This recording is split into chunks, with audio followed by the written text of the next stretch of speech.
jijjiiramu taasiseera.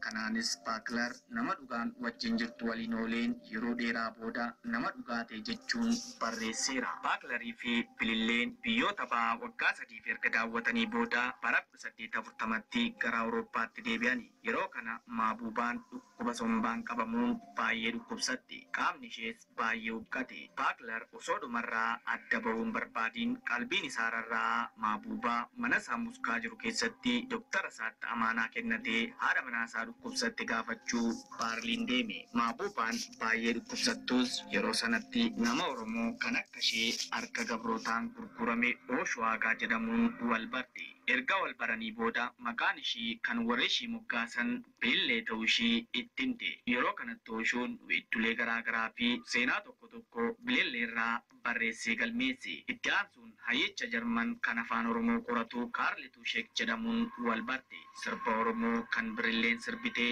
hayyichi kun galmeessee dhalootaaf dabarsee jira. Baakler haati manaa isaa waan guddaa dhukkubsatteef Barliinii gara Bililleetti deebi'uu hin dandeenye. Garuu xalayaanii barreessaaf ture. Bililleenis dhukkubni guyyuma guyyaan itti cimaa deemi. Akka hin dandamanne garaan waan beekeef yoo duutu Baakler akka ishee bira taa'u guddaa hawwiti. Fedhii ishee kanas barreessuu waan dadhabdeef doktara isheetu barreesseefi. Yeroo xalayaan kun harka Baakler gahetti haati manaasaa daran waan dhukkubsatteef gara Bililleetti hatattamaan deebi'uu hin dandeenye. Kanaaf rakkina irra jiru ibsee xalaa fi meetii maqaan Maabuubaa jedhamu irratti bocamee ergeefi. Garuu yoo xalayichii fi meetichi onkololeessa 27 bara 1840tti muskaa ga'u Bililleen arguu hin dandeenye. Addunyaa kanarraa du'aan boqotte. Bililleen lubbuudhaan dabartus seenaan ishee amma yoonaatti onnee Oromoota hedduu keessatti hafee jira. Iddoon awwaalcha biyya Jarmanii magaalaa Muskaa jedhamutti argama.